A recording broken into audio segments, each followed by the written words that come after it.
welcome to Supercross, the sport of the 80s. No longer do motorcycle racing fans have to travel out of town to experience the thrills and spills of motocross racing. Supercross brings the racing to the fans. Here tonight at Melbourne's Olympic Park Athletic Track, we've trucked in thousands of tonnes of dirt to create probably the most spectacular and demanding track ever built in Australia. You'll see riders side by side at over 80 kilometres per hour, flying up to 20 metres through the air. If you've never seen Supercross before, make yourself comfortable and hold on tight for event number 1 tonight, featuring the C-grade riders over 6 laps. Riders now on the line for our first event this evening for the 3XY Supercross International meeting. This is race number 1 in our program, C-grade Division 1 over 6 laps of the Olympic Park course. The riders on the 3XY starting line and standing by for a start. There's going to be 6 fast and furious laps as they do battle around the course. One rider being pulled back from the starting line, machines in readiness, and down goes the gate for the first event this evening, and charging off into turn number 1. The riders as they disappear down the Swan Insurance back straight and head off towards the top of the course for the first time. Full field of riders doing battle on this tough and treacherous Olympic Park course, sorting themselves out now as they come down towards the stutter bumps. And the rider in the lead at this stage, or was in the lead, should I say, and that was number 15, M. Douglas, on the Yamaha from Victoria, but he's already relinquished that lead to another of the riders, and the crowd roars as the riders get in all sorts of bother as they come over the whoops and down towards the front of the course. Number 14, our leader at this stage, on the Honda quads, riders coming down left, right and centre, and it's Graham Penhall on the YZ250J in the lead. He's number 14, being followed by number 15 in second place, M. Douglas on the Yamaha from Victoria, and further back in third place we have number 6, and that's Steve Bremner on the Suzuki. So we've got Yamaha first and second, Suzuki in third place, and already those first 3 positions starting to open up over the rest of the field. Our leader, number 14, Graham Penhall from Ballarat in Victoria. Meanwhile, plenty of action still back on the quad, right in front of our main and that's going to be an area that we watch with great concern this evening. Our top international riders will be back over the tough and treacherous part of the course. You see the rider in trouble there on the Yamaha, number 5. Back to win his second lap. Our leader, number 14, Graham Penhall. Challenged now by number 15, Douglas, as he sneaks up on the inside. Yamaha side by side as they head down towards turn number 1. Penhall on bike number 14, still being followed by number 15, Douglas, and in third place, the Suzuki rider on number 6, and that's Steve Bremner. For those of you that are coming to Supercross for the first time, you might be interested to know that there are different colour backings on the number plates of these machines. The leading machine at the moment has a green background on the number plate, which indicates that it's a 250cc capacity bike, and the bikes currently in second and third placings are bikes with black backgrounds, and that indicates that they are 125cc capacity bikes.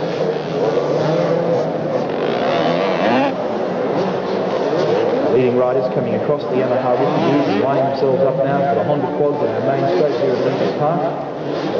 Leader,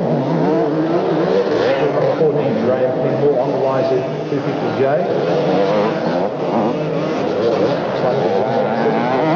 Riding bike number 15, M. Douglas, and now picking up in second place is number 6 on little 125 Suzuki, the water-cooled Suzuki. That particular rider being Steve Bremner. More action on the Honda quad. The rider who's fallen there is the rider who was holding down our second place, and that's number 15, M. Douglas.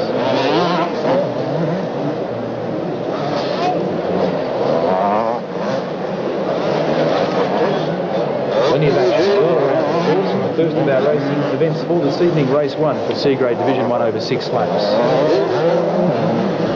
Graham Penhall, our leader on the YZ250J. I was about to mention a rider who has done it the hard way in motocross, come up through the ranks in mini-cycle racing.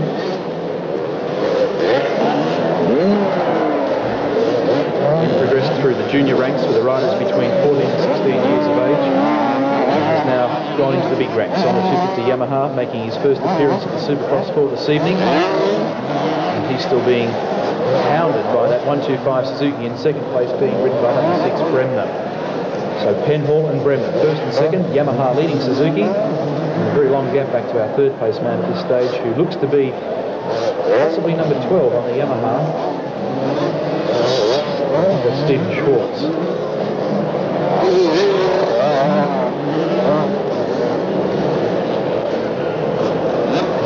C-grade riders, as nominated by the Auto Cycle Union of Victoria, the lowest rung of the 3 steps in the ladder for motocross riders in this country. The riders are starting to get a hang now of the Honda quads as they take 2 at a time and then line themselves up at the tabletop at the end of the main straight. Here comes our leader once again as the blue flag comes out, indicating to him he has 1 lap to go. Still Graham Penhall in the lead. Bike number 14 being followed by number 6, the Suzuki 125cc, ridden by D. Brennan. I was mentioning C grade being the bottom of the 3 rungs. B grade is the next, A grade being the top, and we're going to see plenty of A grade action as the night progresses. Riders have to ride a certain number of meetings during the year, and points are awarded to their various performances at different meetings, and they'll be upgraded according to their performance right throughout the state of Victoria.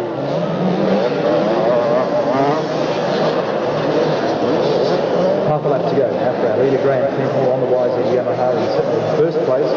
He's being chased by that 125 Suzuki in second place, being ridden by Brennan, bike number 6.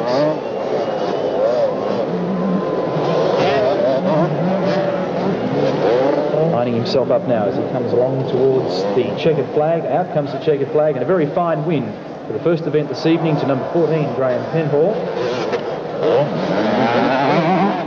Second place will go to number 6, and that's Steve Bremner on the 125 Suzuki, and the minor position is confirmed. Well, a good start, Neil, to our activity here tonight. Race number 1, the C grade Division 1 over 6 laps.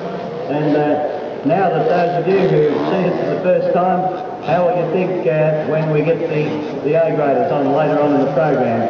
A few more C grade events to come, our stars of tomorrow. These fellows are the top boys, the fellows who are certainly going to be A graders of tomorrow. A great win there to number 14, G. Pennell on the Yamaha machine from Victoria.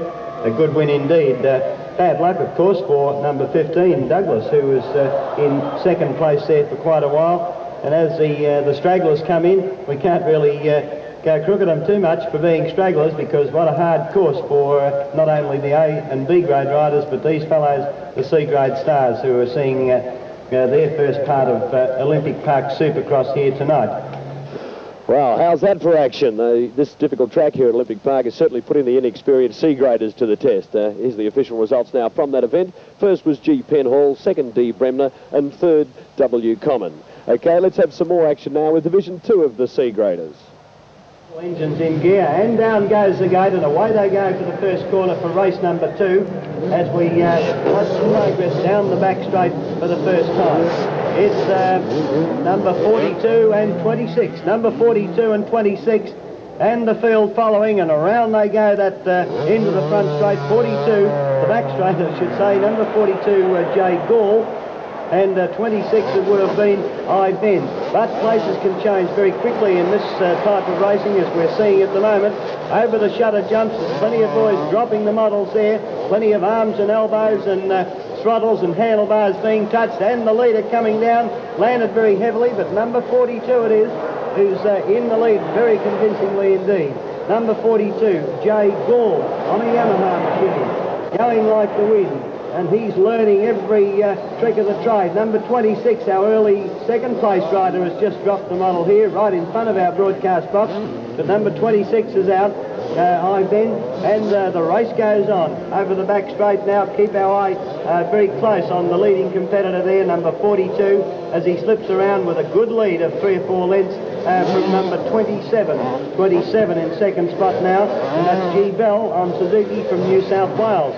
So a scattering of interstate competitors here.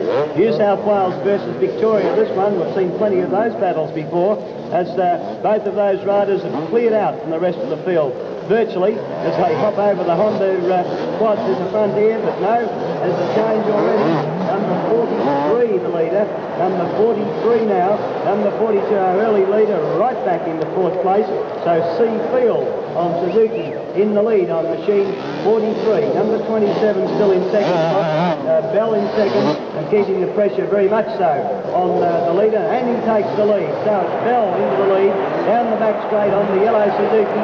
Where's the Suzuki fans? You'll be cheering wildly over this one as they go past the Coca-Cola sign over there. And G. Bell is no worries for him on number 27, the Suzuki from New South Wales. There'll be obviously a few New South Wales fans here too, and let's hope you're cheering for your person there north of the border. He slips round now into the front straight again. This time through over the Honda quads, learning every time and doing it very nicely. Landing front wheel a little heavy that time, but quite okay. Boy, he's one to watch. Number 27, 42, our early leader, who was dropped right back to fourth place, has now moved up to second. Those 27 and 42, our first and second at least at the moment. The rest of the field, I think number 43 would be third, heading the big pack of competitors there down the end of the front straight here and away past the start line once again to start another lap. Over the back straight, Suzuki still leading. Number 27, I've no doubts it would still be, but he's got those very tricky shutters over there, shutters or stutters, call them what you like. And boy, that's the tricky part of the circuit, as if the whole is not completely tricky, but some of it's certainly a lot more trickier than others, and the boys are finding that out each lap as they go round. 27 the leader. Further back then, a long gap to second place, number 42. No change in those two positions. I would think number 31 could be our next man through, but we won't confirm that third place because places are changing right, left and centre further back in the field. The only two we're really accurate on at the moment as they go down that back straight. 27 the leader and 42 in second place. Bell in the lead and Gall in second place. Action right round the Olympic Park here tonight in the second race of the evening, the second division of the C-grade class. And this time through, yes, there's the blue flag being prepared. One more lap to go as number 27, here we're watching him come down over those Honda quads there, and lapping another rider, number 23, as he slips past the blue flag in second place. No change again. It would still be, I would imagine, number 42. Yes, a stairway back too. But we'll get those official placing very shortly when that checkered flag comes out. That's the leader, demolishing the opposition. Number 27, right over the far side at the end of the back straight again. We'll follow him round this last one-third of the lap now as he's lapping riders as though they're going out of fashion. Over the shutters he comes again. He's got the line through there okay. Number 27 on Suzuki. At the, we're saying the Melbourne cricket ground end of our circuit. That might be an easy way because that's not too far away on the northern side of our track. And here he comes. Number 27 takes it out with the greatest of ease. Number 27 back in second place. To our calculations it would be number 42 and a long way back, but still flying the flag there very hard indeed for Yamaha from Victoria is Jay Gore. He won't be long before that flag is shown to him. The flag, of course, being shown to everyone, but the eventual placings will go, I'm certain, to number 42 in second position. But an outright win, an easy one. It wasn't easy in the early stages, but it developed that way at the closing stages of the race.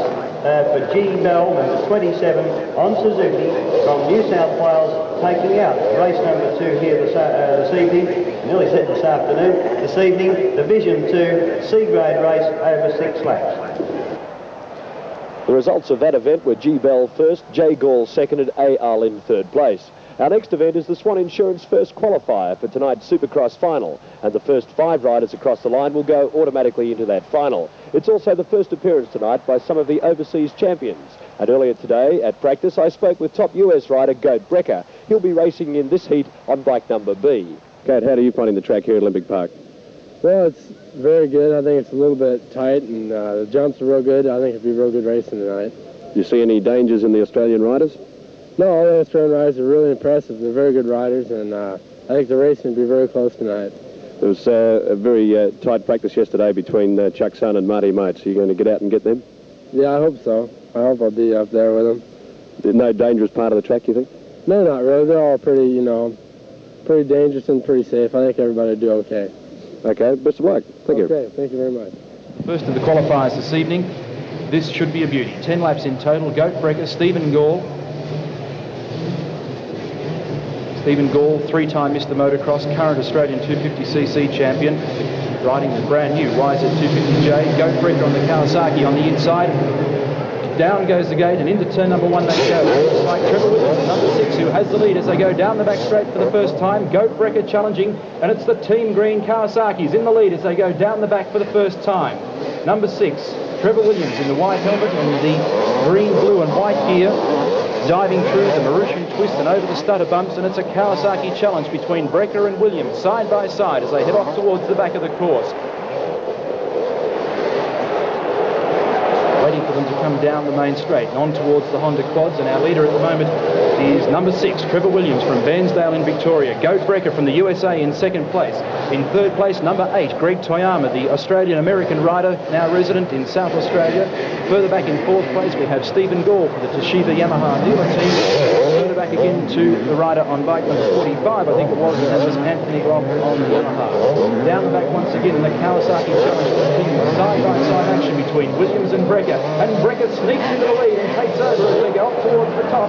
Yamaha started, and it's Goat Breaker, our new leader on lap number 2, as they come down towards our main spectator area. Trevor Williams in trouble on that occasion on the Unitrack Kawasaki. He's lost around about 3 or 4 lengths to his rival Goat Breaker, but of course the two of them riding for the same team this evening. Breaker cranking that Kawasaki as hard as he can into the braking area and around the left-hander at the end of the back straight over the Honda quads, lining himself up now for 3XY. Around about 40 to 45 metres back to Trevor Williams in second place, and our third place man at the moment, current 250cc Australian champion, Stephen Gall. So 10 laps, first of the qualifiers this evening. Remembering we want the top 5 riders to qualify for our final. At the moment we're watching Goat Breaker from the United States of America carve up the Australian field in the first of 4 qualifiers. Pressure on Trevor Williams now as Stephen Gall starts to apply real trouble from behind on the YZ250J.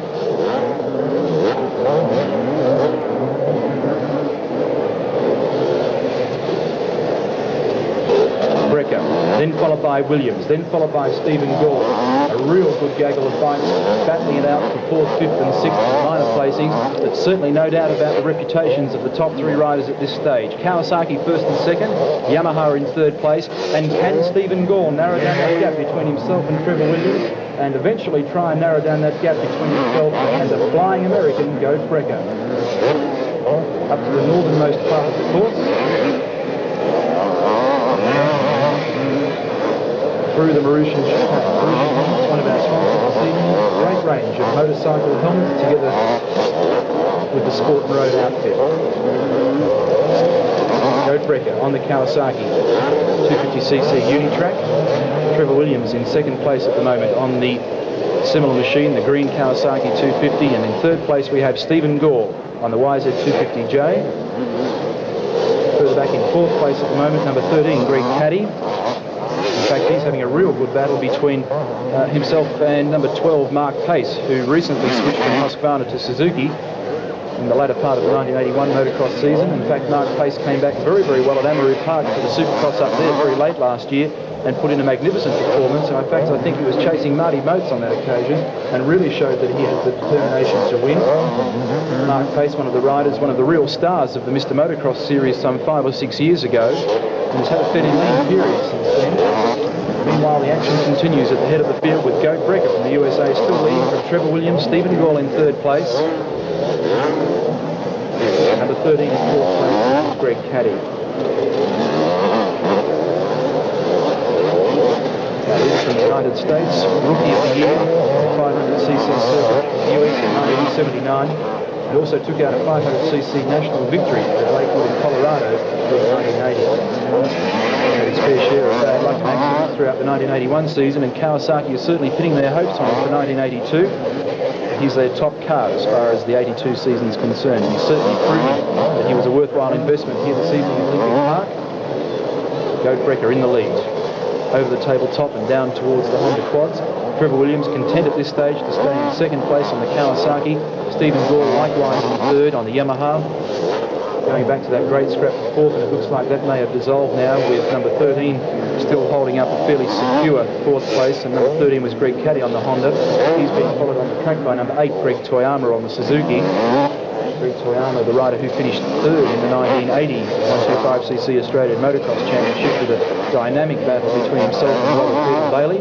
Then followed by Grant Kramer further back in the field on bike number 14. And a number of riders retiring to the pits, obviously not coping with the horrendous course here this evening as far as keeping your physical attributes up to date.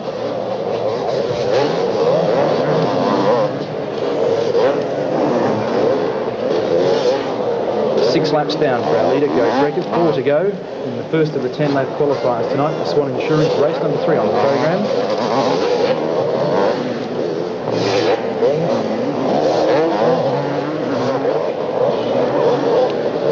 The gap remaining the same between first, second and third. We might just try and get the gap on the riders as they come down the main straight again at our main commentary point.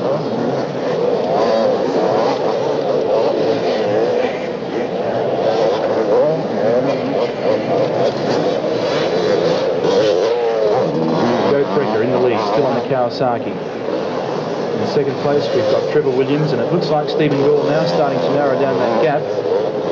Stephen, one of the fittest riders on the Australian motocross circuit, as I mentioned at the outset of our commentary this evening, has jetted back in from the US this evening and will go back again tomorrow.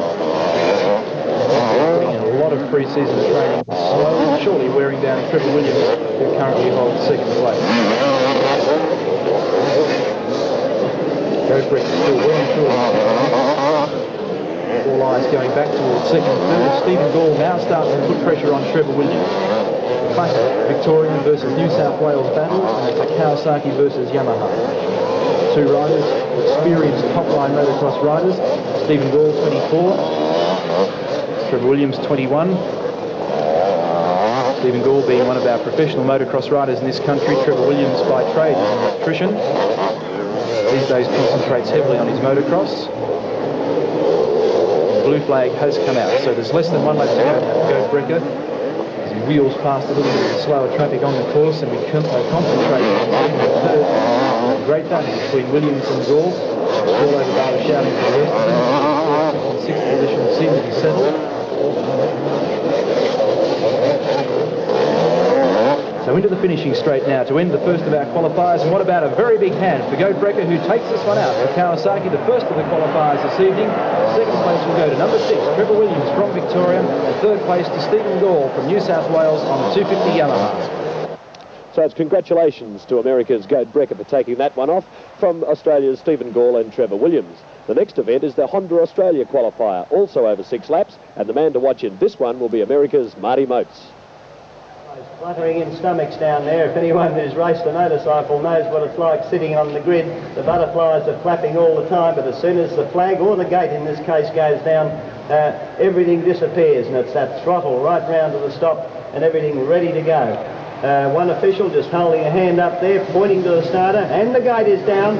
Away they go into the first berm on that first corner. Who takes the lead? It's number one, Robert Beetle Bailey on Suzuki from New South Wales, hitting all the internationals and all the other top boys. 1 or 2 down there at that corner at the end of the back straight, and into the stutters for the first time. Action all the way, and the boys really warming up now to give us some Supercross action here tonight, the 3XY Supercross at Olympic Park in Melbourne.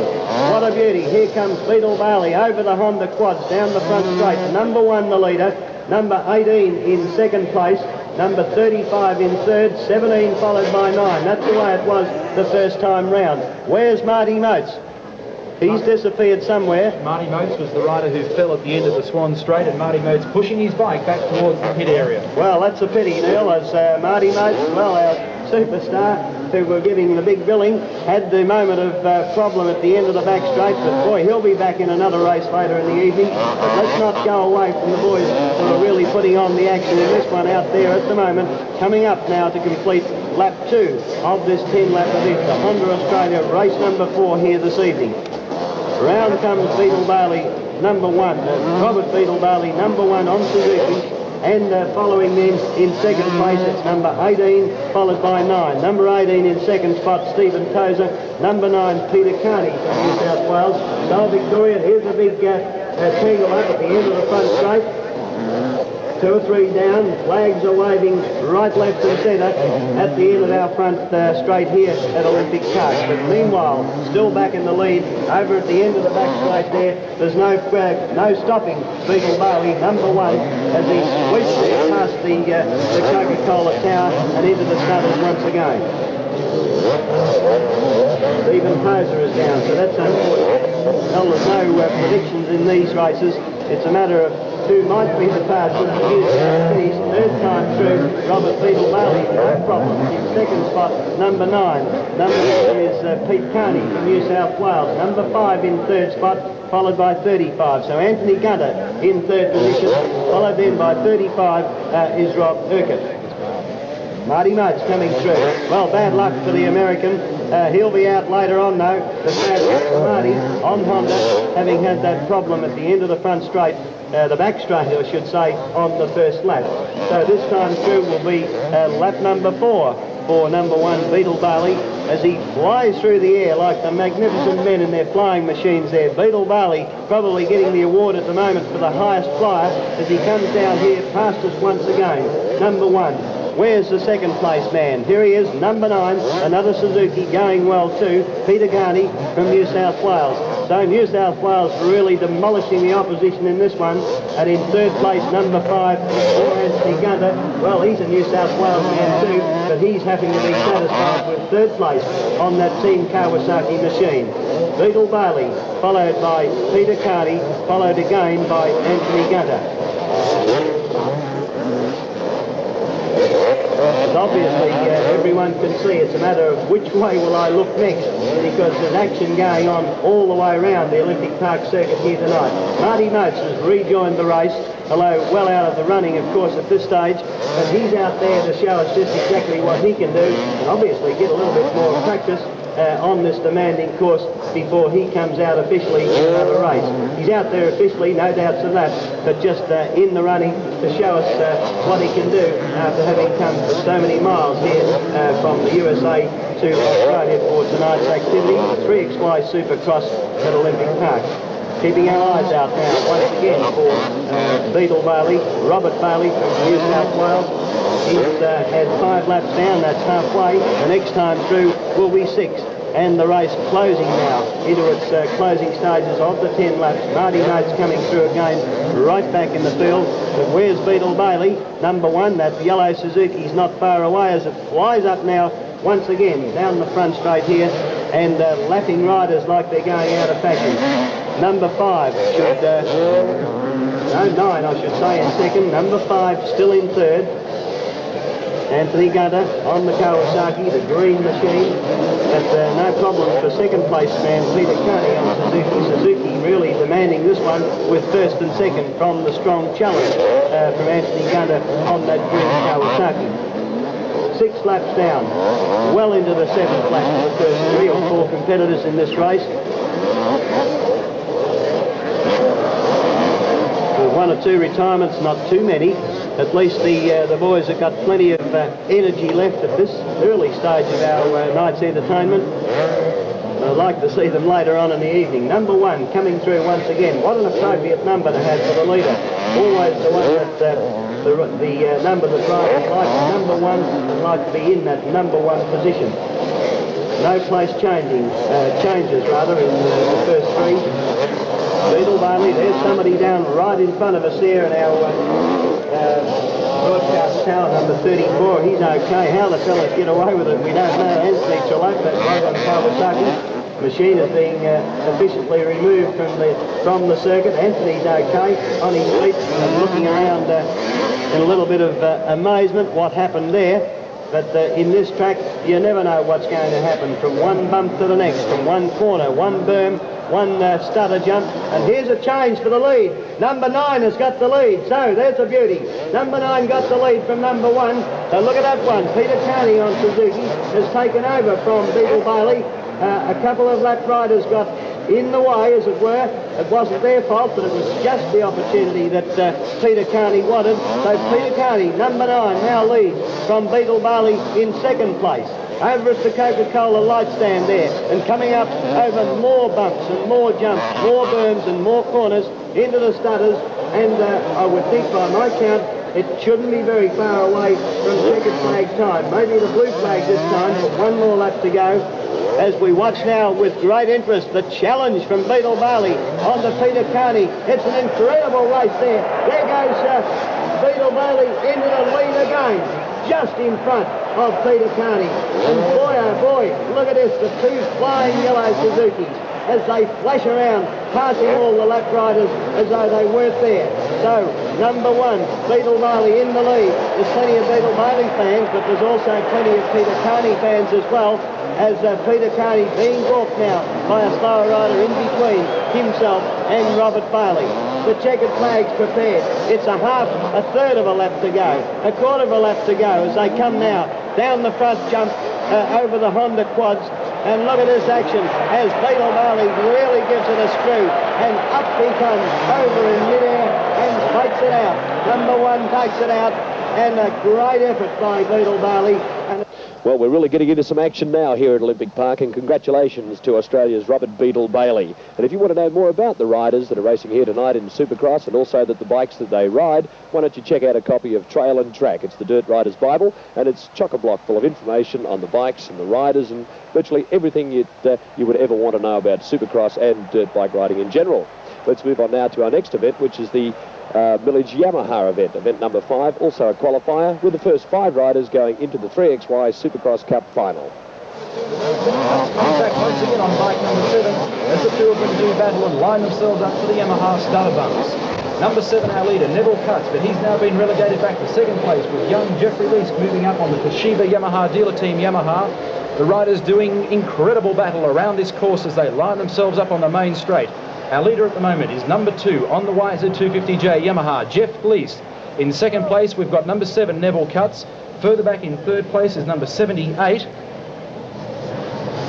Can't quite pick up that rider at this stage with number 26 in fourth place, Neil Wills. There's our leader, Jeff Leask, on Swan Insurance straight, up the back straight that is already opening up around about 15 or 20 metres. This youngster has been snapped up by Team Yamaha for 1982, as he's been through the Australian 125cc champion at the present time, and also took out the Australian junior motocross title on 2 occasions. Jeffrey Leask using the berm to maximum advantage now as he lines himself up for the main straight on the Honda quads. Controlled and skilled flight on the Yamaha over the tabletop, lining himself up for the left-hander at the end of the main straight. A fairly slow course, the Olympic Park course, but nevertheless very demanding. Jeffrey Leask, a very fit young rider, only 18 years of age. Neville Cutts in second place. Once again, a real battle between the machines and a battle between the states. Yamaha in the lead, Honda in second place. Jeffrey Leask from Western Australia and Neville Cutts from Western Australia, but now resident in Victoria. Jeffrey Leask has ventured across to the United States of America on 2 or 3 occasions. He rode the World Mini Bike Grand Prix. And I think without a shadow of a doubt, in probably the next 2 to 3 years, is going to emerge as Australia's #1 motocross rider, considering that our veterans, if you can call them that, are now up around the 23, 24-year-old age bracket. Doesn't say much for us, Ken. Jeff Leask in the lead. Bike number 2 for the Toshiba Yamaha dealer team, riding for Rat Shirts and Toshiba, Denso and Castrol.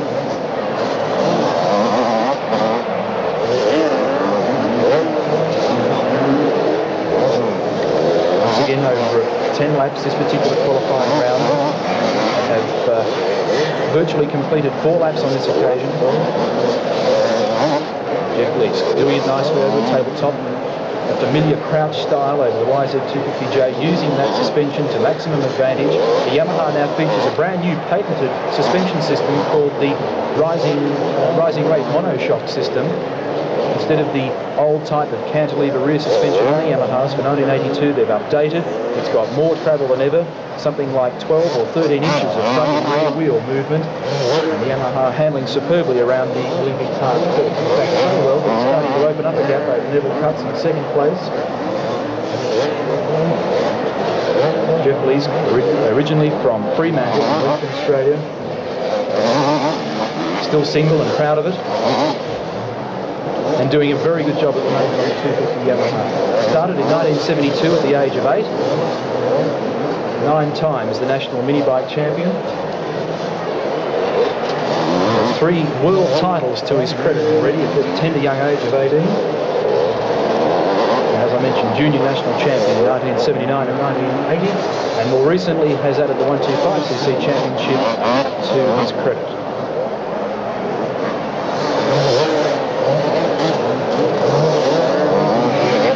Interesting footnote to the career of Jeff Leask is the fact that he's the youngest professional motocross rider that Australia has produced. At the moment doing battle with the Olympic Park course, controlling his Yamaha absolutely superbly through the air. Let's take a look at that second place, where once again we see that Neville Cutts is holding up in second on bike number 7. Still an unconfirmed third placing for the rider of number 78, who unfortunately is not listed in my program. And our fourth place rider at this stage looks like number 64, and that's Dave Middleton from New South Wales on the Yamaha. He's being followed by number 27, Mark Harris on the Kawasaki. Further back once again to number 26, and that's Neil Wills from Echuca in Victoria. We've now completed 6 laps, and less than 4 laps to go for our leader Jeff Leask from Fremantle in Western Australia. That long suspension travel on the Yamaha really being put through its paces at the moment. The rear shocker and the front forks are both charged with nitrogen together with air and oil. This enables the riders to get the smoothest possible ride around this tricky course. I think this youngster is going to deserve a real accolade from the crowd as he comes in. On the downward side now of his 10 laps, he heads towards Jeff Leask, number 2. We have around about a 11 or 12 second gap over Neville Cutts in second place. Surprisingly few problems with this race so far, and of course it's really taking its toll with riders, particularly in some of the C-grade events. 2 laps to go, 8 laps down for Jeff Leask, and he has the proverbial country mile over Neville Cutts in second place.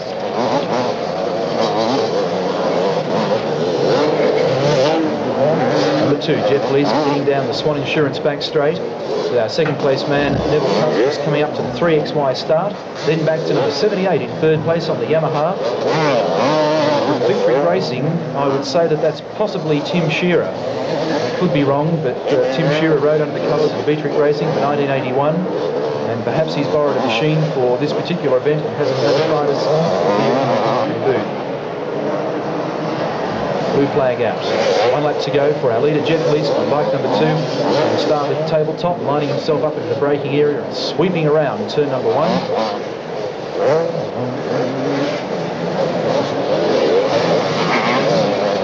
Jeff Leask, one of the stars of the Mr. Motocross series for 1982, being brought in by Rat Shirts. Of course, another of the company's, one of the great supporters of motocross, and indeed one of the promoters here this evening, Trevor Flood and Foxwear at Gasset Imports in Melbourne. Done a tremendous job to outfit all of our corn marshals this evening in the stylish production of shirts with the Foxwear. And of course Trevor is one of the real champions of the Australian motor racing scene, and we certainly thank him for his involvement here this evening. Checkered flag coming out. What a great win indeed to Jeff Leask as he takes out the 3rd qualifier, race number 5 for Village Yamaha. Well, there you go. That makes 2 Australian victories in a row. Congratulations to Western Australia's Jeff Leask. Moving along now to the next event, which is the Motorcycle News qualifier. Once again over 6 laps, with the first 5 riders going into the 3XY Supercross final. The man to watch in this one is California's Chuck Sun. He's on bike number S, and I also spoke to him earlier this afternoon. Chuck, you're riding with the Honda team with Marty Moats. Which of the 2 of you do you think is the best rider? Well, Marty and I go way back, and without creating a lot of conflict, I just have to say that I am not.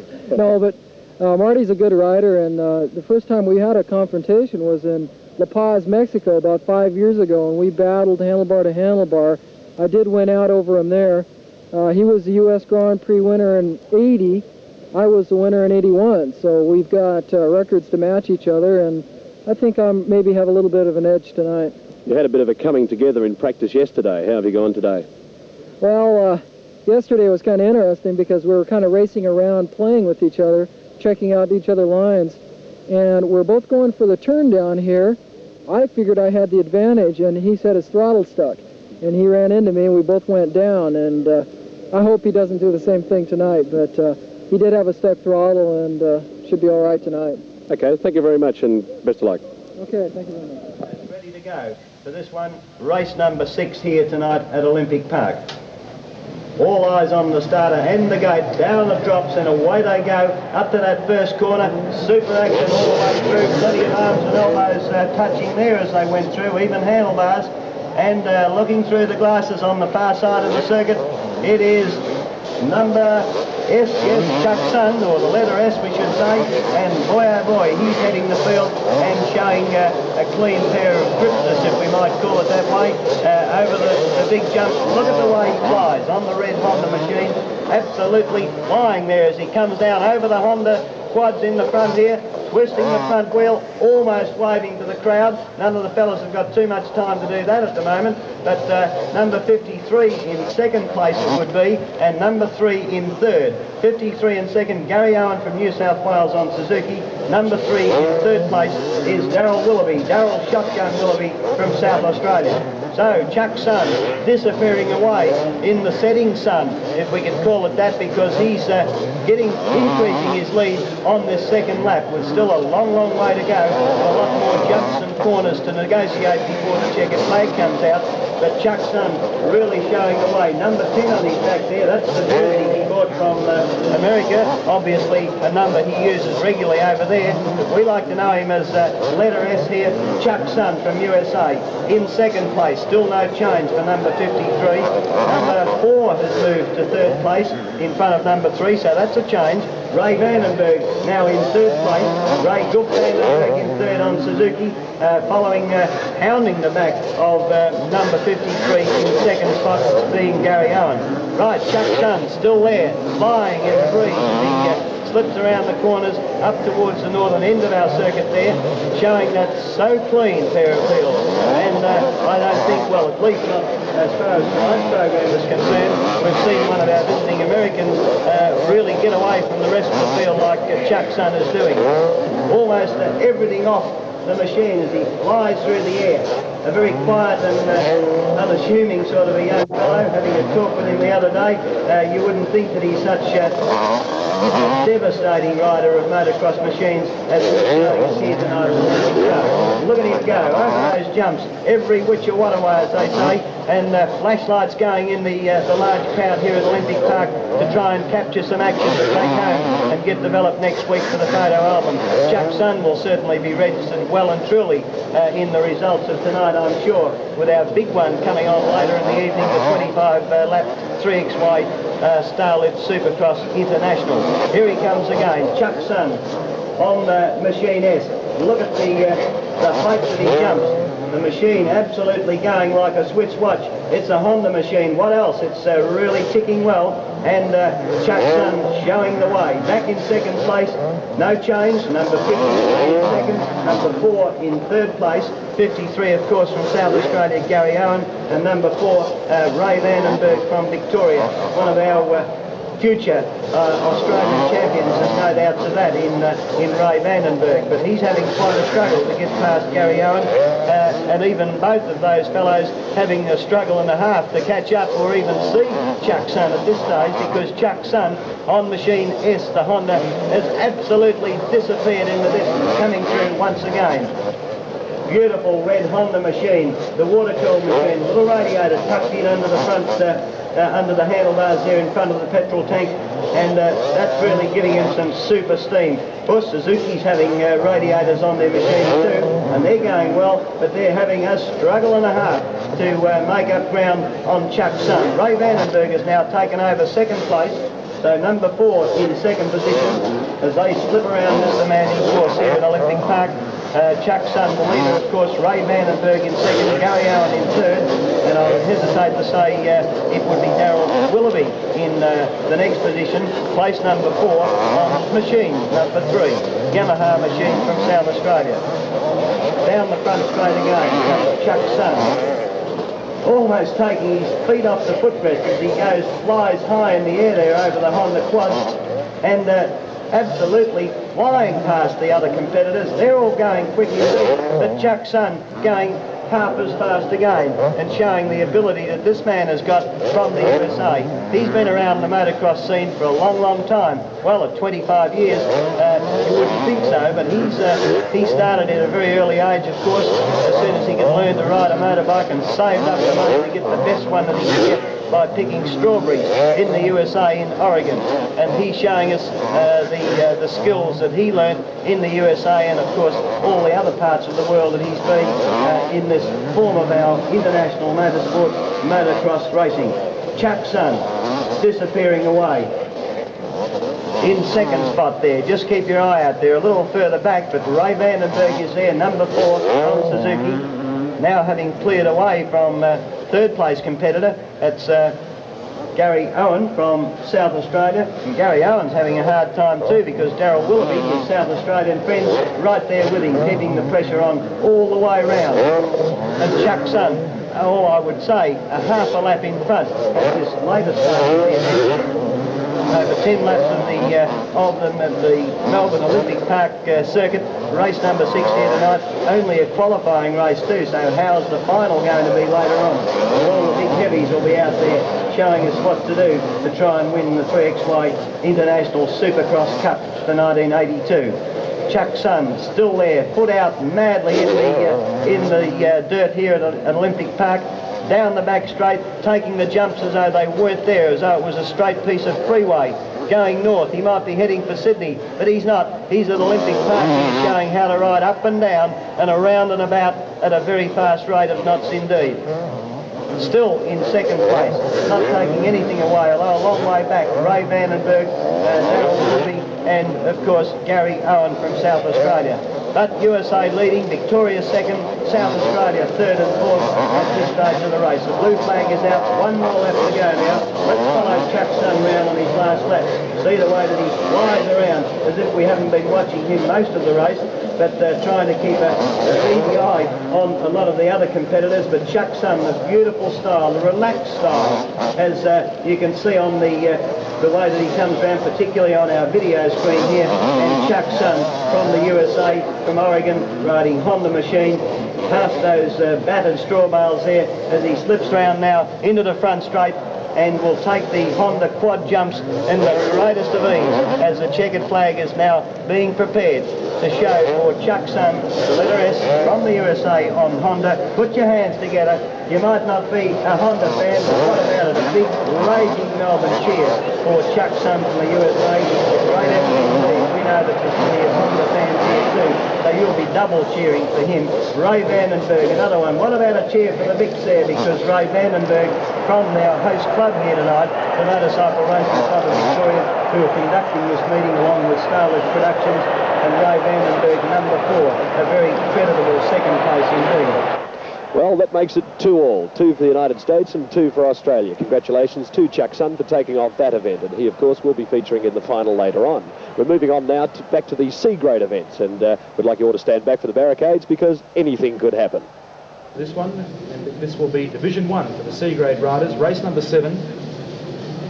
You'll remember that the C-grade event was taken out in Division 1 the last time by number 14, Graham Penhall from Ballarat in Victoria. And all eyes will be upon that particular rider again on this occasion as he tries to make it a double for this evening. The rider's on the 3XY start, the revs building, clouds of blue smoke starting to rise, down goes the gate and away they go. And there's number 14, Graham Penhall, sweeping around the outside, emerging through the middle of the pack. And it looks like number 17 who goes into the lead, and 17 is Clark on the Yamaha from Victoria. Up towards our top of the course at the northernmost tip, and it's number 17, Clark in the lead on the Yamaha. He's being followed by number 6 in second place on the 125 Suzuki, and that's Bremner. Now they line themselves up for the Yamaha stutter bumps, and what a tough and tricky part of the course that is. Still the leader, number 17 in the lead. It's N. Clark on the Yamaha from Victoria. A nice tidy style as he lines himself up now and goes over the Honda quads.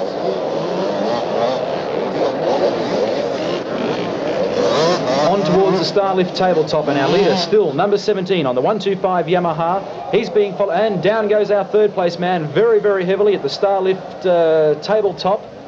We might just take an opportunity to go back and have a look at that. Meanwhile, back to our leader, number 17. N. Clark in the lead, being followed by number 11 in second place on the 125 Suzuki, and that's John Orchard from Victoria on the Suzuki. And further back in third place, it looks like number 6, D. Bremner on the Suzuki. Just having a look back at that accident scene once again, we can see the rider being pulled off the tabletop. Let's hope he's okay. And also down there at the Yamaha starter bumps, a few of the riders are in all sorts of bother at the moment as well. Still no doubt about our leader, number 17. A huge crowd packed in here this evening at the Olympic Park Stadium to witness Supercross.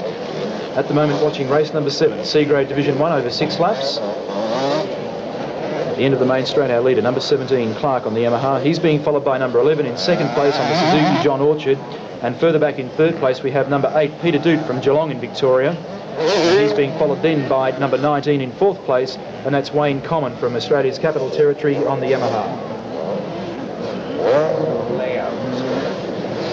Down the back straight, there's 6-lap encounter for Division 1 for the C-grade.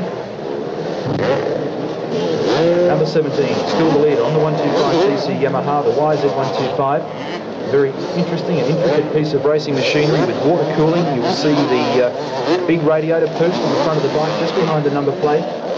Something like 28 or 29 brake horsepower coming out of this tiny little water-cooled 125cc engine and developing its maximum horsepower at something like 10 to 11,000 RPM. Number 8 still in second place, Peter Doot. Further back to third place, number 11, John Orchard, and further back in fourth, still number 19, and that's Wayne Common from Australia's Capital Territory up there at Canberra. So you've got a really distorts it. Oh, that's all right, I can hear you clearly.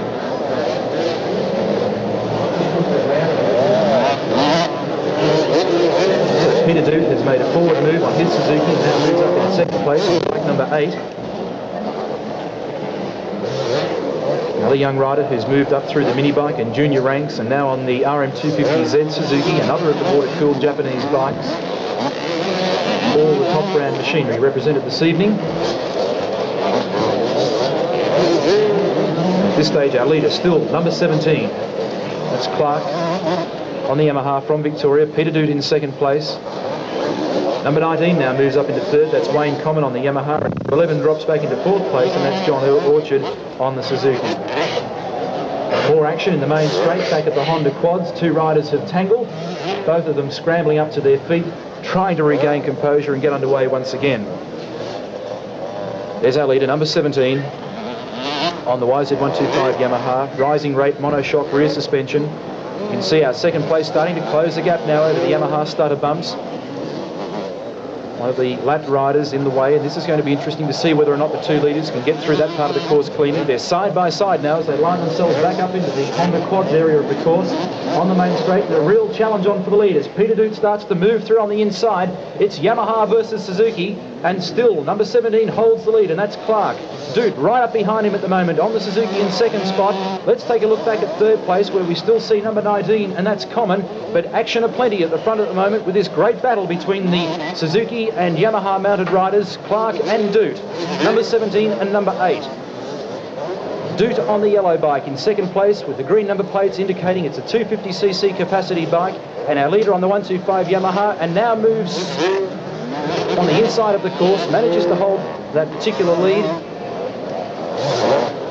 And it certainly is tough and tricky out there at the moment. One of the lap riders dropping by the wayside. Clark on the Yamaha. A very high elbow style as he wheels the Yamaha through that tight left-hander. Coming back onto the main straight once again as Doot throws out the challenge with some real aerial riding. Sneaks into the lead, and out comes the checkered flag, and would you believe it, a win to number 8, Peter Doot on the Suzuki. Second place went to number 17, and that was Clark.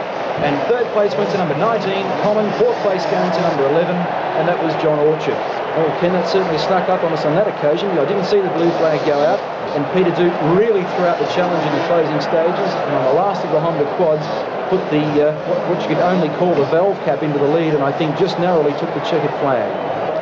Well, those C-graders certainly aren't fast, but you have to agree they're pretty spectacular, and you'd also be probably quite surprised to know that very rarely does anyone get hurt. These riders are extremely fit, and in case you haven't gathered, they're quite tough as well. The results of that one was P. Doot won it, as you saw in a photo from N. Clark. Okay, let's go on now and have some more C-grade riders. In fact, the last C-grade event for tonight. in the starter's hands. The starter taking his position. The rider's concentrating now on the metal starting gate. The rider's hand goes into the air, indicating that he's in some difficulty at the moment. And one rider left on the line, but the gate's down and away they go. Up towards 3, it's wide turn number 1 for the first time in C grade Division 2, and down the back straight. Lining themselves up as they go into the braking area for the end of Swan Insurance Straight, and then coming up towards the Yamaha starter bumps. Swinging to the right, now the left-hander, and into the stuffers. About 7 or 8 very tough and tricky bumps all in a row. Honda in first place. Yamaha and Honda side by side. Let's see what happens now as they come down towards our commentary point for the first time. And our leader at the moment is number 25. 25 followed by 20 in second place.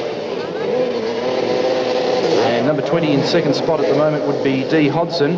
Number 25, I just don't have on my program at this stage. It may be in addition to the program.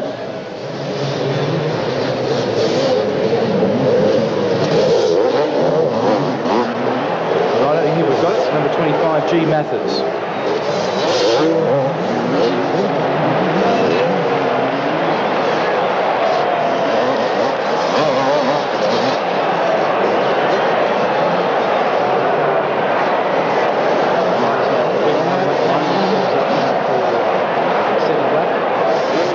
Let's take a look at our leader as he lines himself up to come onto the main straight.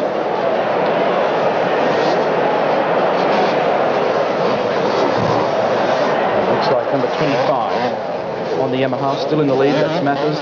He's then being followed by number 34 in second spot. 34.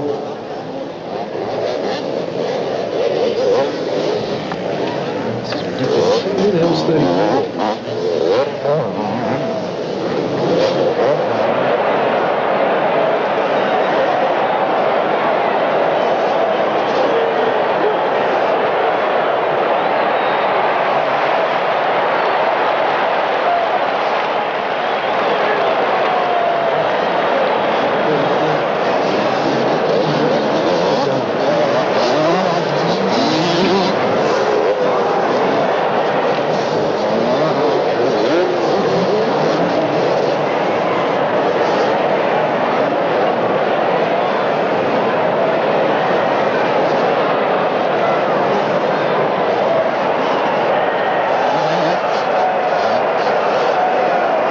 We're just trying to sort out the leader there. Okay, leader at the moment in C grade Division 2 over 6 laps. Race number 8 is number 27. There's all sorts of frantic racing going on back through the field. Number 27, G. Bell on the Suzuki from New South Wales. Lining himself up towards the northernmost tip of the course, swinging around the left-hander and lining up for the Honda quads. Number 27 on the Suzuki.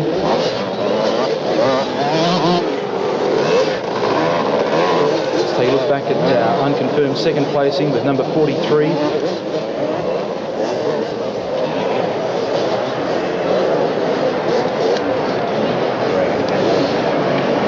No doubt about our leader at this stage though, number 27, G. Bell. Where am I going? I just can't see him, is there?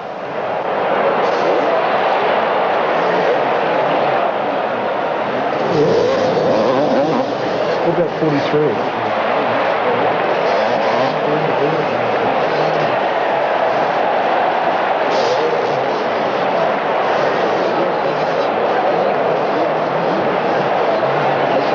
Second place man, number 43, C. Field on the Suzuki. So the leader at the moment still number 27 on the Suzuki. He's just coming down towards the Starlift tabletop into the braking area and lining himself up. The yellow flags come out indicating that there's a fallen rider on the course.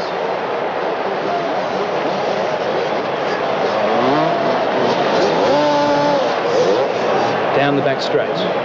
Swan Insurance, still number 27, G. Bell. So far, second and third placings have been fought for and then lost once again as the riders have gone down. We're watching our leader at the moment as he comes through the Yamaha stutter bump, sneaks through there pretty easily without too much trouble, over the double jump and then lining himself up for the left-hander onto the main straight. Then it's a quick, sharp blast on the throttle, over a few of the quads at the time. through the Honda part of the course and then lining up for the tabletop. Out comes the checkered flag, and a very fine win indeed to number 27, G. Bell on the Suzuki. Minor placings will confirm when the official results come through.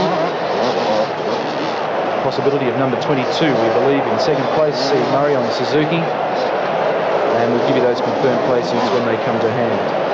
Well, Bell's certainly having a good night tonight. That's 2 wins for him. And, oh, here we are. We've got the minor placings from that event. M. Sheehan was second and C. Allen was third. And thanks very much to the judges for getting those to us so quickly. We move on now to event number 9. And this is for the non-qualifiers out of events number 3 and 4. So they're the riders that won't be going into the grand final. They're going to have their own final. Let's check this one out. You can almost hear the butterfly wings flapping from here, because that's what happens, as we said before, in the stomachs of motorcycle racing men as they wait on that starting line, waiting for the flag or the gate to drop. In this case, it's just about ready. And here it goes, away they go, the non-qualifiers, race number 9 getting away very quickly indeed into that first corner, down the back straight.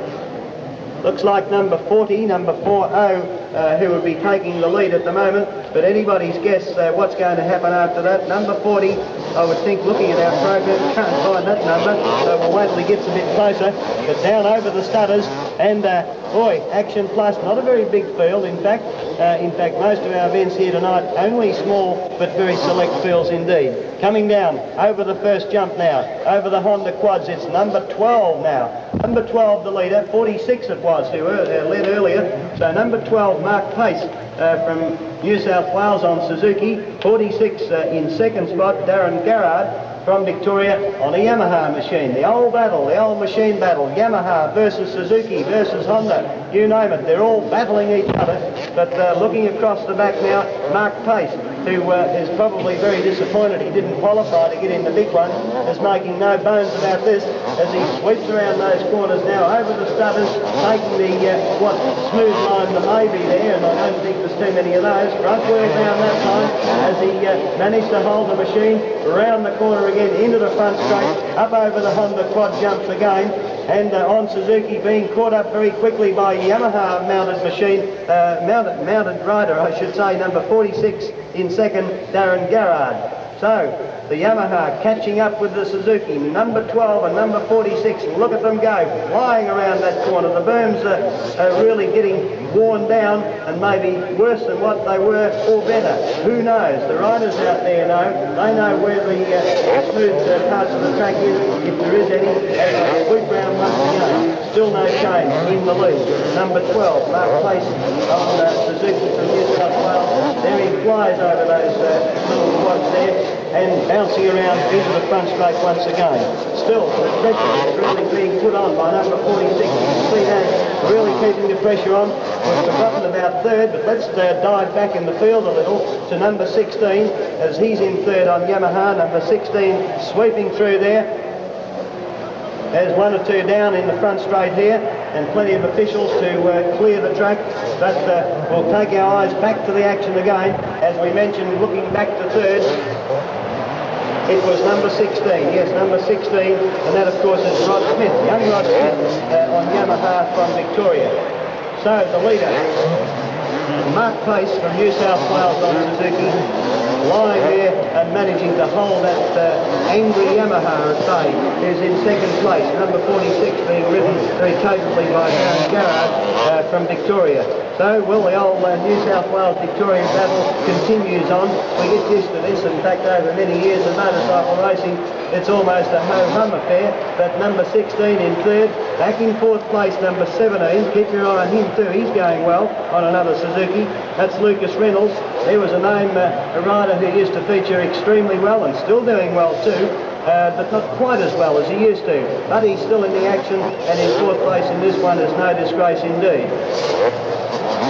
Some of the antics of the boys down the front straight here have to be seen to be believed, and I don't doubt that right round the circuit you're seeing action. If you haven't been to a Supercross meeting, you'll go home and dream about it all night and wait for the next one. Well, the next one we hope is not too far away. Number 12, the blue flag. 1 more lap to go for number 12. Looking at That's number 12's last lap. We'll follow him round again because he's unbeatable in this one on Suzuki. Mark Pace from New South Wales, sweeping around that berm into the back straight. Down he goes over the, if we could call it a straight, over the jumps and hoops and hollows, the whoopie-doos, and around the end of that back straight again, half a lap, even a third of a lap left to go. The checkered flag's being prepared for him as he sweeps round there over the broken screw rails there and up over the loops. And that front straight not far away now. You can almost see the checkered flag if you happen to look up and look far enough ahead. But over the jump of duty, that one, over the Honda quads, and a checkered flag victory for number 12, Mark Pace from New South Wales on Suzuki. And in second place, a great effort indeed. Although looking as though he was tiring a bit towards the end, number 46, Darren Garrard on Yamaha from Victoria. And in third spot, number 16, Rod Smith, another Victorian, also on a Yamaha machine. So Suzuki won again from Yamaha, but boy, the Yamahas are snapping at the heels and in fact, in many cases, take over proceedings from Suzuki. Okay, the results of that one was Mark Pace was first, Darren Gazzard was second, and Rod Smith was third. Moving on now to event number 10, also for non-qualifiers, this time from events 5 and 6, also over 6 laps. At the end of the back straight, on towards the top, swinging around, 2 or 3 guys really bunching up here as they come through the Yamaha stutter bumps, and they line themselves up to come down the main straight for the first time in this particular event for non-qualifiers. Down the main straight and on towards the Honda quads, and the leader at the moment looks like number, let me see if I can pick it up, 68 perhaps, followed by 63, then 11 and 33. So the riders really well and truly bunched up in those first 4 positions. We'll take a look and see if we can pick up number 68. Very, very hard to pick up that number because of the fact that the side paddle on the Yamaha was damaged, but we've confirmed that it is number 68 in the lead. He's being followed at the moment by number 63 in second place.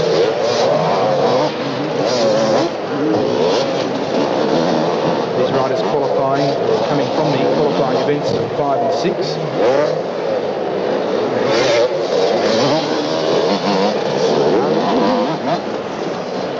Great motocross action. They sort themselves out. Number 68, Lyndon Heffernan on the Yamaha from New South Wales. Being hotly pursued by number 63, Robert Twirewalt from South Australia on the Yamaha, so it's Yamaha first and second. In fact, these particular riders that we're spotting now in first and second have in fact come from the Honda Australia qualifier race number 4. So for those of you searching the program, that's where they are. And the leaders at the moment, Lyndon Heffernan, being followed by Robert Twirewalt from South Australia, so it's New South versus South Australia. And they're lining themselves up now at the top of the course and winding their way back down towards the Yamaha stutters. Interesting to watch the 2 riders take very different lines through that part of the course. Only a length and a half, 2 lengths separating first and second at this stage. Lining themselves up now to the straight, and they crack the whip once again. And our leader, still number 68, Heffernan from New South Wales on the Yamaha, still being followed by Twirewalt from South Australia, and then further back in third place, number 11, and that's Mike Lamon from Victoria on the Clipstone Yamaha. Taking a look further back once again to number 29. He's currently lying in 4th place.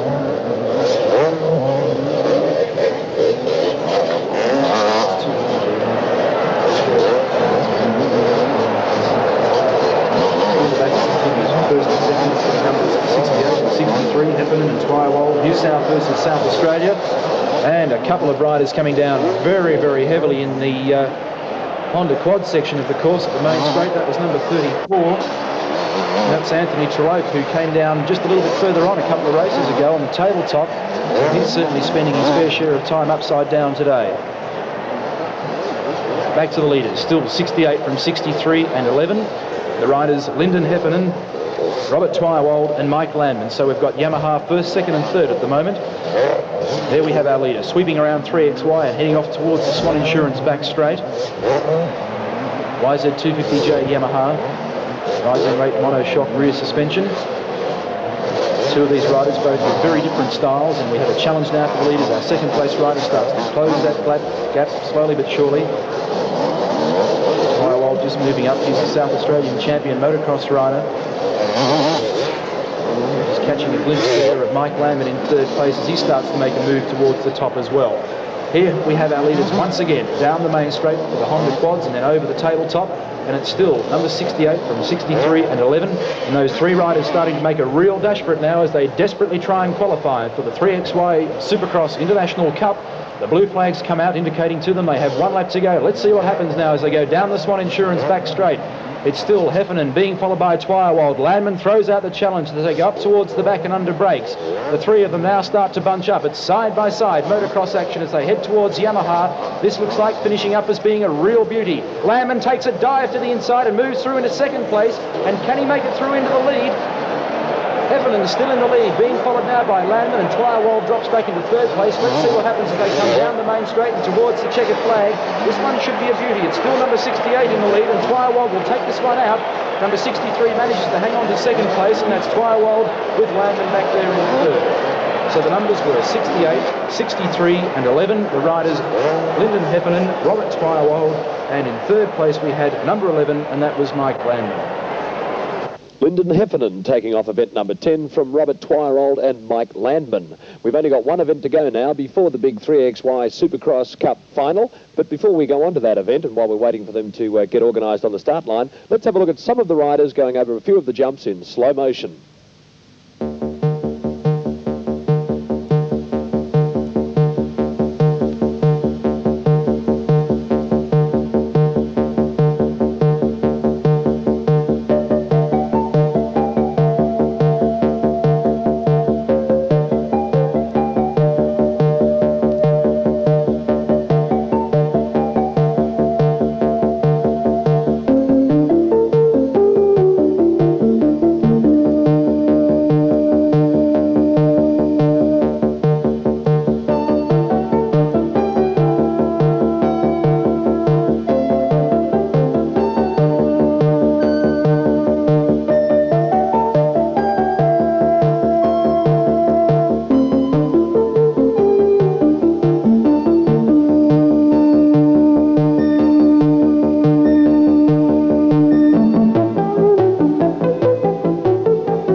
Is there, and when you're on the starting grid, 1 minute seems like about 1 year. The seconds tick by very slowly, but all of a sudden the gate's down and away they go. Not quite yet, in gear, yes, and away they go this time, and up to that first corner. Look at them fly. The Yamaha in front, the Yamaha fans will be cheering. Number 70 it is who's taken the lead. Number 70 whipping away very quickly, and we'll look quickly back to our program to see who he is, because this race will have been from one of the earlier events where the boys were qualifying or trying to for the big 3XY Supercross Cup. No, we're a bit far away from us, so we'll wait till they come a bit closer and then capture the numbers, and then we can start looking for riders' names. But there's no worries, it's number 70 on the Yamaha who's flying through there, 77 on Suzuki. Here's the table reverse, Suzuki chasing Yamaha, and in third spot, number 60 on a Honda. So 3 different makes in the first 3 positions, as 2 other Yamahas and a couple of odd KTMs there. They're not going as well as we thought, but they're certainly in the running. So number 70 having led on that first lap of only 6-lap race, and almost halfway through their race the lap once again. Peter Gazzard, that was the leader, number 70, Peter Gazzard from South Australia, and he's had a bit of a bad run tonight. We haven't heard too much of him. One of the top boys from over the border there, westward to South Australia. In second place, number 77, is Craig Williams, I should say, and then a big tangle up down there on the shutters, while the rest of the boys keep going. Those that didn't get tangled up in that bit of a mess down there, the straw bales all over the place over the shutters, so that doesn't make things very much easier, as the field will be coming round to that point again. Excellent work by the boys to clear the track. There's another one down in front of us here on the front straight, just over the Honda quads. But they're falling like flies. Stephen Rowland is number 60, and he's moved up to second position now. Number 36 is third. Tim Shearer in third position is and 61. Rodney Sharp in that fourth position. So there it is as the race is unfolding, even though it's a very short 6-lap distance. Number 70 just moving through once again to complete another very successful lap. The Honda in second place. Number 60 is the rider doing all he can to try and break the ground. Fred closed the distance, in other words, between him and the leading Yamaha rider. Number 70 the leader, 60 in second, 36 in third, no change that time through, and that was 3 laps down, and they're well into their 4th lap at this stage. So one or two of the boys having plenty of problems as they slip around the track. Look at that leader slipping around the outside there on number 70, as though the other boys just weren't there. And lapping riders in about 3 laps at the Supercross at Olympic Park here is no mean effort indeed. Front wheel down almost from that rider there as they slip around down the front straight, and around they go again. The blue flag will be next time through to come out, indicating 1 more lap to go. And that's probably a welcome sign to some of these riders, because some had plenty of action tonight, and looking forward to the checkered flag so that they can sit down, have a cool drink and relax. And these being non-qualifiers will have to watch the big one later in the program. So number 70, no change at the moment, as we see number 70 slipping around. Number 60 in second there on the Honda. There's another tangle up again. 77, I think that would have been. Maybe 77. And another one. And down they come. Well, thankfully with no injuries of any great note, only hurt pride. And there it is, the blue flag out, the 1 more lap to go, the leader well on his way. And closing up too comes that Honda from second place, closing right up. Let's take a man, he's down, the Honda is down on the back straight there. So the Honda challenge is out, the rider is down, and number 70 well on his way to victory now with no challenge whatsoever, leaving number 36 moving up into second position. Number 36 and another one down the front. Boy, we've seen some top-offs in this one.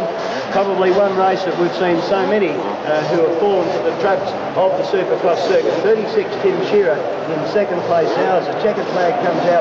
The number 70, the winner, number 70. We'll read them out in a moment, but just looking not knowing which way to look because there's that much action going around the track in this race. And if we didn't think we had action before, we most certainly had it in this one. So looking back now through the results, number 70 was the winner. Peter Gazzard from South Australia on Yamaha machine. Well, that was bad luck for Stephen Rollins, and looking down there now, I can see the ambulance just coming across to take him away to hospital, but he doesn't look to be too badly injured. You have to appreciate that it is a fairly dangerous occupation, riding Supercross, and there are some risks that are out there. However, as I say, I don't think he's too badly injured.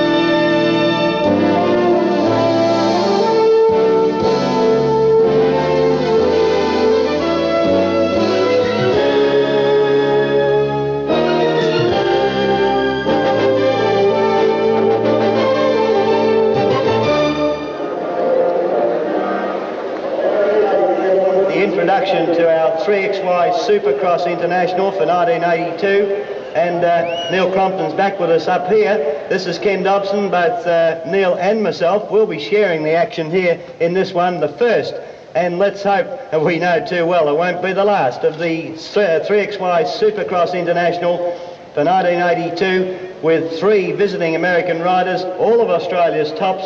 We've read the field out to you. Neil has given interviews with some of the top contenders there. It's going to be 25 laps of long, hard and real top Supercross action here at Olympic Park. Over the jumps, over the whoop-de-doos, around the berms and over the quads. That's the way they'll be going. They're in the starters' hands.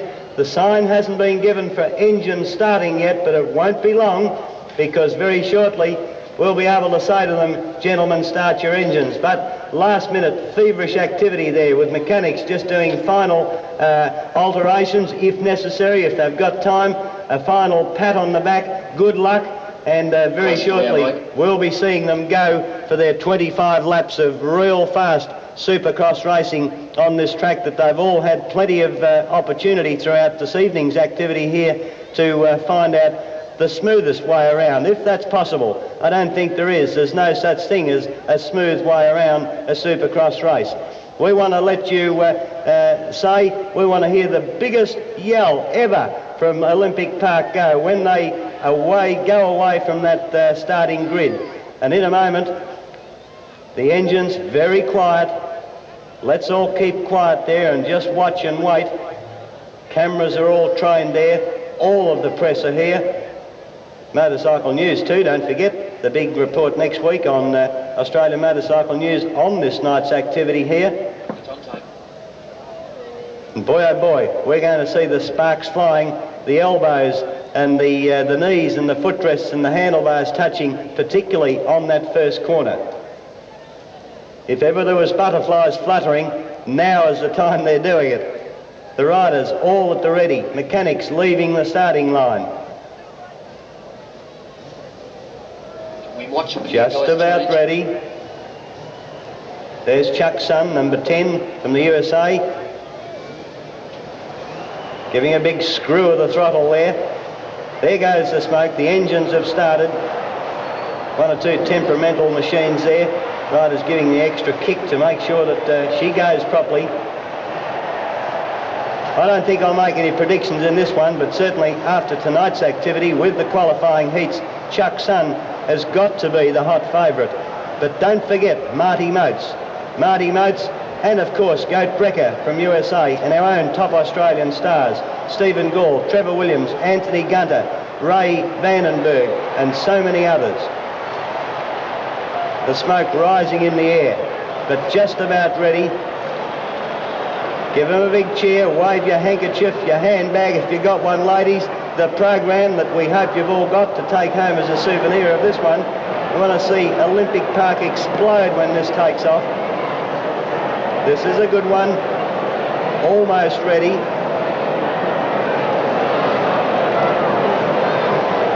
All the engines have started. One hand up, I think, yes. No, everybody's hand is down. The 1 minute board is out. And now the seconds tick slowly on.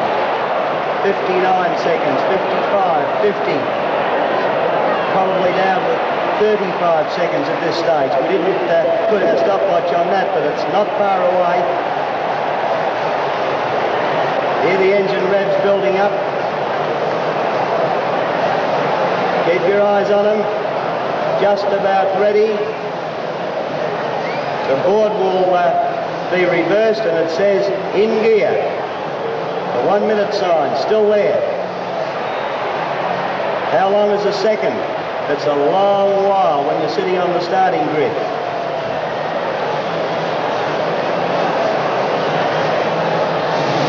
In gear and away they go. Let's hear it, Melbourne, with the Supercross International. Going up with Marty Motes. Marty Motes is the rider to watch. He had a bad run in the first race tonight, but there's no bad run as far as he's concerned in this one. Marty Motes is the rider from the USA. Hotly pursued by the rest of the field. Number 2's in there, Goat Brecker. Goat Brecker is right behind Marty Motes there. Number 2 is also in the running, Jeff Leach from Western Australia. So as they leap through the air, over the Honda quads, coming down for the first time, Marty Motes the leader. In second place, Jeff Leach. In third, Goat Brecker. In fourth, Goat Brecker is back to... it's Gall in third place. Yes, Stephen Gall in third place. Goat Brecker is back to fourth, but only 1 and a bit laps down out of 25 hard laps still to go. Marty Motes making no mistakes this time. And Marty Moats, the king of the Westgate Bridge during the week, doing a wheelie right across. He's doing wheelies right around the Olympic Park Supercross circuit here tonight. And well, it's early days indeed, early stages of this race. It's Marty Moats from the USA leading very convincingly from, in second place, Stephen Gore, Australia's champion and Mr. Motocross winner for so many times. He's got to try and beat Marty Moats. Try as much as he can, as hard as he possibly can. Goat Brecker in third place. Then further back in fourth position, it would be number 6. Number 6 doing well, Trevor Williams, Team Kawasaki rider in fourth position. So there it is with 2 laps down now. What a race this one. A long, long way to go. Still 23 laps to go. And they're lapping extremely fast indeed. We might get some stopwatches on if we possibly can. See just exactly how the time in this one compares with practice time this afternoon. Marty Moats through once again on that red Honda machine. Gore picking him up, closing the gap, closing right up behind Marty Moats there. With only 1 or 2 or 3, if that, machine lengths between the two of them. Marty Moats from the USA, looking around those turns there. Stephen Gore landing front wheel down that time. Very hard landing for Stephen, but he knows how to control his Yamaha and really flying there, passing the Coca-Cola sign and around through the stutter jump once again. Marty Moats, Stephen Gore, Goat Brecker, number 6 in fourth place, Trevor Williams, Team Kawasaki still there and in the running with a long way to go. And just watch the way that Trevor Williams and Anthony Gunter on Team Kawasaki's can move up through the field. Right, got a time of 44 seconds. Now that's Gregor, who's 47 in practice. He's knocked 3 seconds off his lap time. Marty Moats, the leader, on the Honda machine, riding the center end, and Stephen Gore, hard pressure all the way. Keeping the pressure on. Stephen Gore comes right up with Marty Moats there. Big Ryan almost underneath him there. Almost took the lead, just a fraction of a second. What place is back in third place? There's no doubt this Goat Brecker still there. Jeff Leach, long way back now. So Western Australians' hopes have come down a little. You don't know which way to look at this circuit here. There is action going on right around now after 4 laps are down with still another 21 laps left to go. Stephen Gore is gone. Stephen Gore is missing. Bad luck for the Gore fans. Bad luck for New South Wales. So it's Goat Brecker. Where's Marty Moats? Marty Moats has gone too. Right, Marty Moats and Stephen Gore have disappeared. Moats is still there, sorry, Moats is still there. So with Stephen Gore out, Goat Brecker, USA 1 and 2 at this stage. At the end of 5 laps, Neil Thompson take us through. Thank you, Ken. Great Supercross action for this 3-way Supercross International Cup as we watch American rider Marty Moats in the lead at the moment, riding for Team Honda. Hotly pursued by young Western Australian superstar Jeff Leask on bike number 2, the YZ250J. And then further back in third place at this stage, we have number 35 on the Honda. Great Supercross action, and here comes Jeffrey Leask as he nudges the Yamaha into the lead and takes over just briefly. That's Team Australia all the way. Jeff Leask, bike number 2, Marty Moats, leader in Honda. Up towards the Yamaha stutter bumps, and it's Jeffrey Leask, the 18-year-old wonder boy from Western Australia, who takes the lead on the Yamaha, displacing American rider Marty Moats on the Honda. Power on all the way in these furious 250cc machines, and up goes the crowd as they come down the main straight once again. And a determined Jeffrey Leask leads this event at this stage as they complete their 7th lap out of 25. Jeffrey Leask, number 2, on the Yamaha, white in colour. Red, white and blue gear. Marty Moats hot in pursuit around about 10 to 15 lengths further back. Further back once again then to number 1. And Jeffrey Leask is absolutely on fire. Flying through the field. YZ250J Yamaha on that occasion stepping out pretty nastily on him, but the youngster with the experience up his belt already at the tender age of 18 snaps it back into line. Punishes the Yamaha as he shoots down the main straight and cracks another great fistful of gas once again. Marty Moats still in second place on the Honda, not letting the youngster get too far away. Still a fairly long go back to our next man, number 1, Robert Beetle Bailey from New South Wales, Cessnock in New South Wales. He's being followed by American Chuck Sun in 4th place. and then a fairly large gap back once again to Trevor Williams on bike number 6. Back to our leader once again, Jeff Leask, number 2, Fremantle in Western Australia.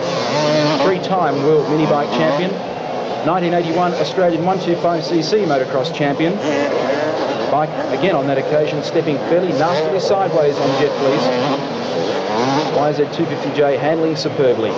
Jeff for 1982 now joins the Yamaha Toshiba dealer team, riding for Nippon Denso, Castrol and Rat shirts, and it's a big contract for Jeffrey Leask for 1982.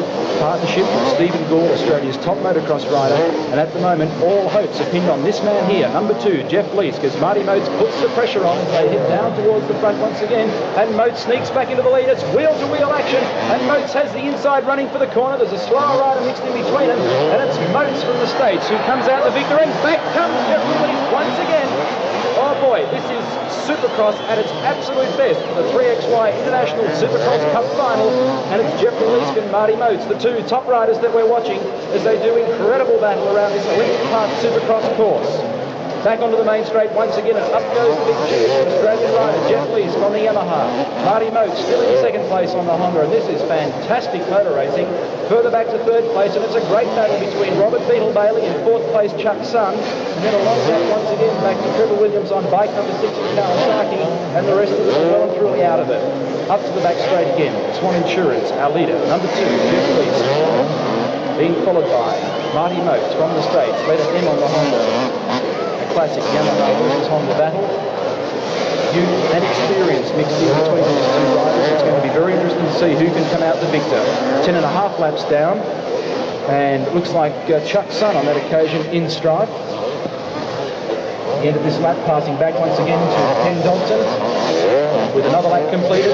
Jeffrey Leask on bike number 2, the Yamaha, has the lead, followed by Marty Motes on the Honda in second place, and our third place man at this stage is still Robert Beetle Bailey.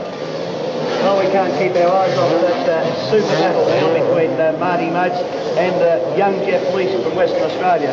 Jeff, as we've mentioned, has done his term of apprenticeship in the USA some years ago in the mini bike scene, and then graduating, of course, as he got older to the bigger machines. And what is he doing to Marty Motes? Absolutely keeping the old master at bay. But Marty Motes is no fool either, and he's probably using a little bit of up there for thinking and down there for dancing, or down there for motocrossing, and just keeping an eye, a very close eye indeed on Jeff Leask, because Jeff Leask, if he can split up this rider, for instance, there's another competitor coming into it. If he can split him up, he might just get that go to increase his lead just a little bit more, just the way he wants it. A very experienced young man indeed, and Marty Motes is probably, well, should we say learning something? But we maybe shouldn't say that, because Marty is learning a lot and always has, and Jeff Leask is the boy to watch in this Supercross for 1982. What a ripper. Melbourne exploding at Olympic Park here in April 1982 for this. Marty Motes from Jeff Leask, and left Jeff Leask from Marty Motes. The rest of the field seem to have disappeared from our sights. We can't keep our eyes off them. Look at it, Marty Motes right in front there, or just in front of Jeff Leask from Western Australia. Around they go again, and lapping riders at an incredible pace. 13 laps are down now, 13 down. This is the lucky one as far as Jeff Leask is concerned. He's really been lucky. He's going to try again. Out of 25 laps, 13 laps down, over the halfway stage. And what a struggle they're having. What a battle. The rest of the field having their own private battles, but it's nothing compared with Marty Motes and Jeff Leask. Action right through. There's no doubts about it. The experience of the international riders washing off onto our local competitors. Number 2 just moving past there too. Number 2 is Jeff Leask, of course, and he's the one to keep your eye on. Where are they going now? Round the 3XY tower. Jeff Leask from WA. All the Sandgropers will be happy about this one, and the USA fans will be going wild for Marty Motes, because he's being pressured by a young teenager from Western Australia, and he's keeping the master Marty Motes really honest in this one.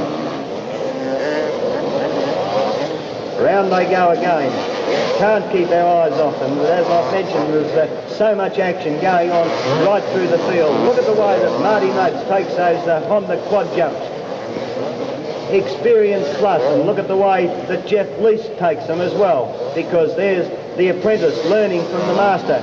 And even early on in this race, we've seen the apprentice leading the master and saying, well, it's my turn now. With the closing stages of the race still yet to come, we might even see the young rocket from Western Australia come through and do something to Marty that he's never had done before. What sort of a future has Jeff Lease got? A super future at Supercross and in all forms of motorcycle activity that he takes place. Look at the way he just peeked round over his shoulder, see where the opposition was. Number one's there with him, Robin Beetle Bailey, right there and within striking distance. They don't need any mistakes. Right behind him, Chuck Sun, also going like a rocket too, on the red rocket, the red Honda, and Chuck Sun not living up to what we thought he might have done. He might have been further up, but he's not disgracing himself by any means, because he's battling there hard and fast with Robin Beetle Bailey, whilst meantime a little bit further up the ladder of success, as it were, then Marty Motes is just managing to hold away from Jeff Lease from Western Australia.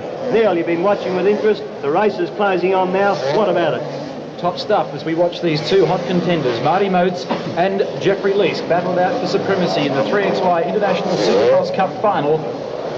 And just as we watch our two leaders, Motes and Lease, we can see that third and fourth placings, Beetle Bailey and Chuck Stun, slowly but surely starting to close that gap.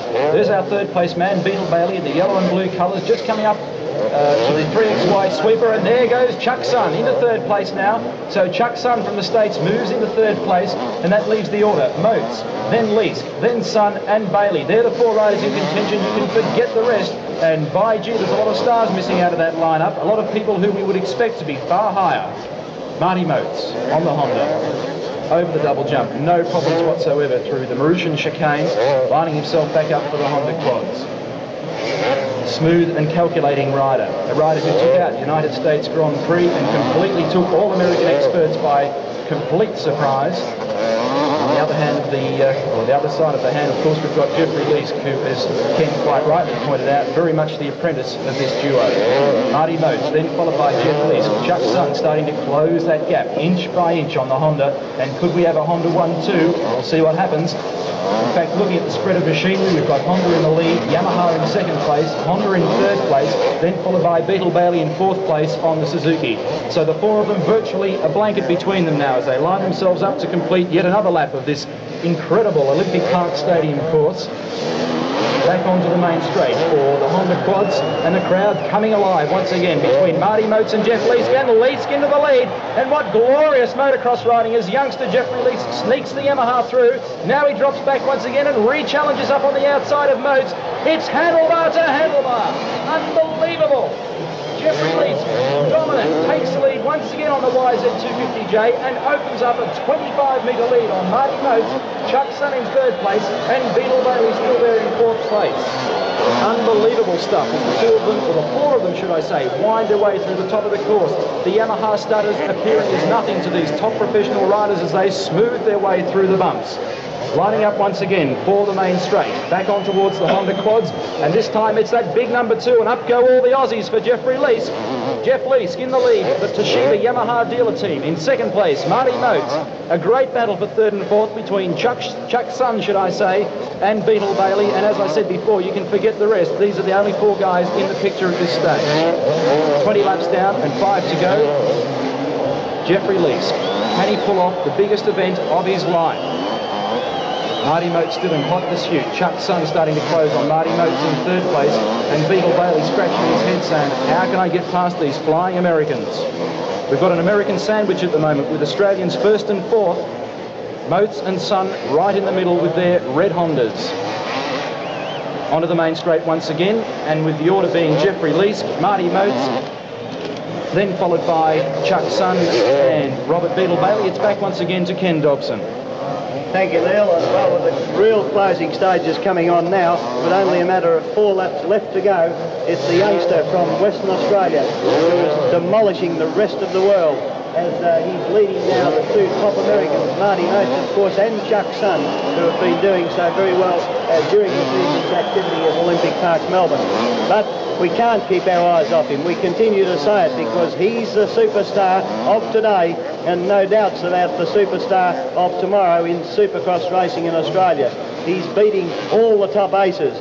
And as Neil mentioned early on, it is surprising for some of them not going as well. So Chuck Sun now puts on the challenge. Here it comes now. The American Marty Motes dropped back to third place. And this later action now, as we see, with only 3 laps left to go, Chuck Sun has made his last-minute move and now putting the pressure right on the back wheel of Jeff Lease from WA. Keep your eyes on them. They're weaving their way through the field. The riders have lapped once, maybe twice. Chuck Sun has got the old bit between his teeth now as he really puts the pressure on the Jeffrey Lease from WA. Round they go, up over the quads, up over the big whoop-de-doos, round the berms, and down over the Honda quad jumps now. Jeff Lease, a slender lead from Chuck Sun. Chuck Sun putting a real super pressure on from Oregon in the USA. A former strawberry picker and now top world-class motocross competitor. And young Jeffrey Lease. I don't know what Jeff did. He's too young to have done too much, but he certainly knows all about motocross racing. And riding machine number 2 at 18 years of age. Chuck Sun trying to pass Jeff Lease in midair, and he's done it. Chuck Sun, and there was a bit of a stall there as Jeff Lease stalled, and so did Chuck Sun. So Sun is in the middle, in the lead rather, and now Jeffrey Lease into second place. The blue flag is coming out. 1 lap to go. 1 lap to go as they come out down over the Honda quad jumps, down the front straight. Chuck Sun from the USA leading. The yellow flag's out. Jeff Lease not letting it go. He's still got that throttle right round to the stop. Almost the wire coming out of the carburettor. He's got it right round to the stop there. And he's got some opposition plus now with Chuck Sun, the dark horse in the race, who didn't look in the early stages as though he was going to do very much about taking this one out. And then a new lease of life halfway through.